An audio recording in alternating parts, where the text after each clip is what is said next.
롯데그룹 창업자 신격호 명예회장이 별세하면서 각계 인사들의 애도가 이어지고 있습니다. 이런 가운데 한 차례 경영권 분쟁을 겪었던 롯데그룹 앞으로의 구도에도 관심이 모아지고 있는데요. 네, 자세한 얘기는 김대호의 경제일기 김대호 박사와 나눠보겠습니다. 어서 오십시오. 네, 안녕하십니까.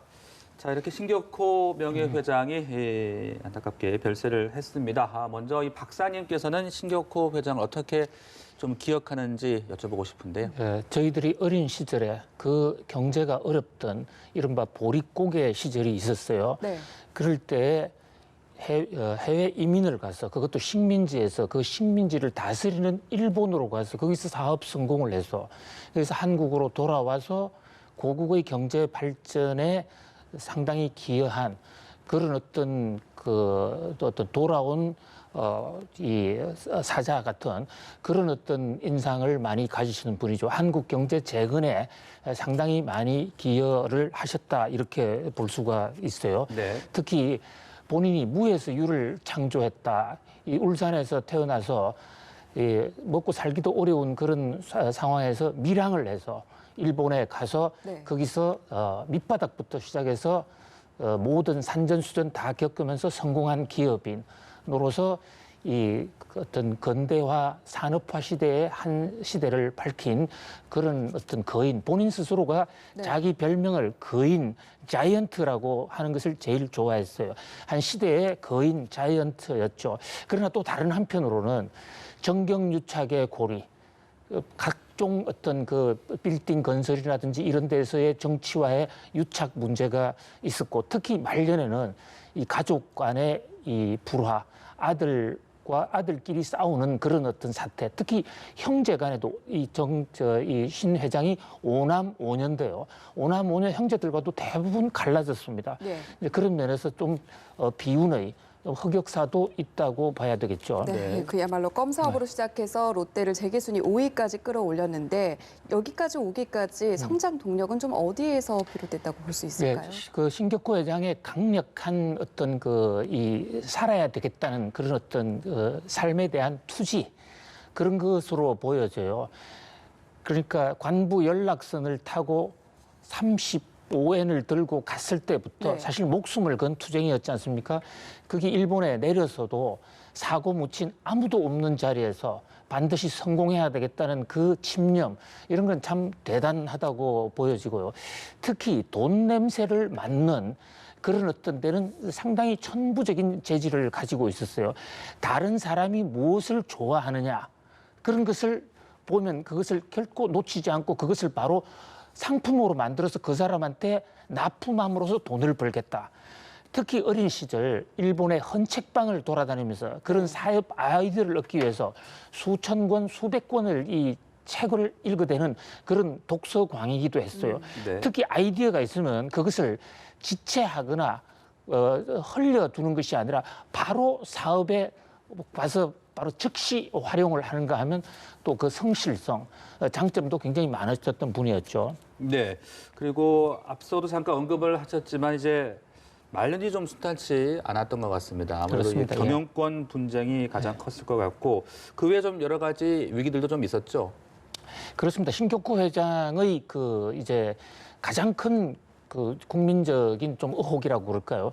왜 그 부인이 결혼을 3번 사실상 한 셈이나 마찬가지잖아요.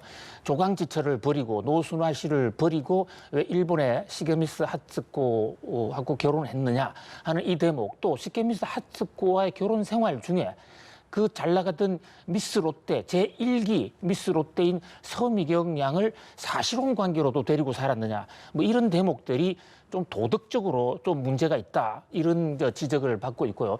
또 그 다음에는 이 정경유착을 하면서 이를테면 이 롯데 월드 타워를 지을 때 수사가 상당히 세게 진행이 됐었죠. 네.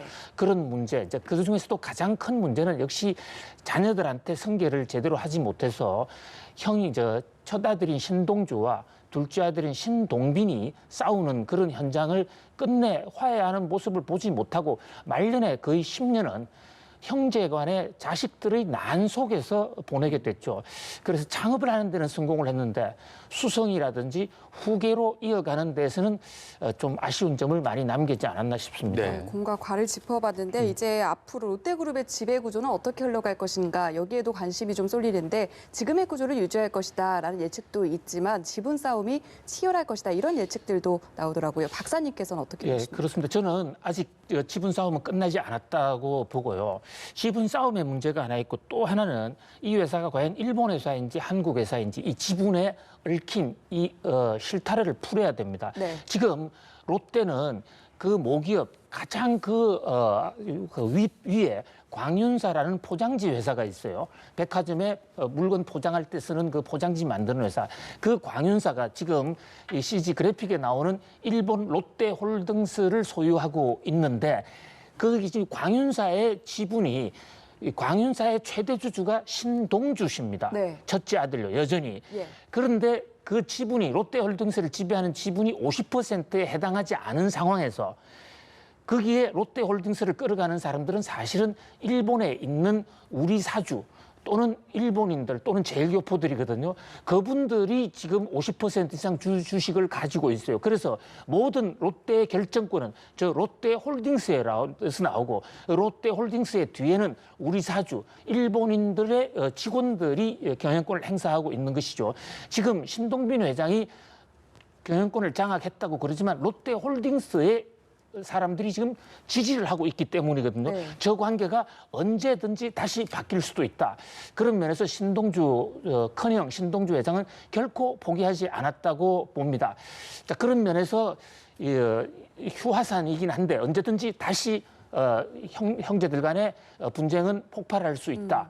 그리고 롯데로서는 가장 큰 과제가 한국과 일본 간의 그 고리에 있는 그걸 어떻게 합리적으로 개선하느냐 하는 대목인데 우리 지금 한국에 롯데지주라고 있지 않습니까? 네. 그 롯데지주라고는 있지만 신동빈 회장이 사실 야심적으로 출범을 시켰죠. 그러나 거기는 그 안에는 식품 회사들이 주로 있고 사실 가장 크다고 하는 롯데 호텔 같은 회사가 빠져 있어요.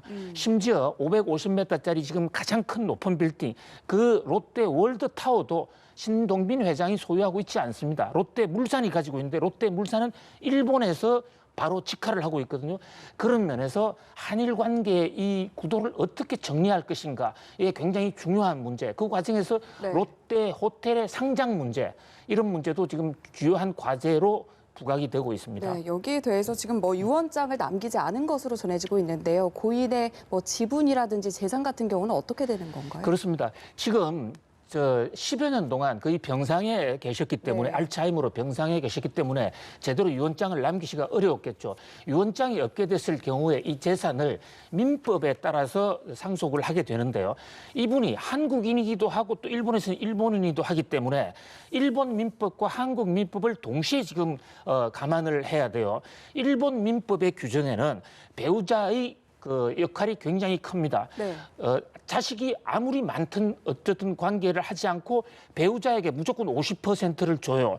한국의 경우에는 배우자에게 1.5를 주고 아들에게 1 주지 않습니까? 그러다 보니까 신동빈 회장처럼 형제가 많은 경우에는 한국에서는 부인이 갖는 비중이 한 20-30%밖에 안 돼요. 그런데 일본에서는 50% 이상을 갖는다는 거죠.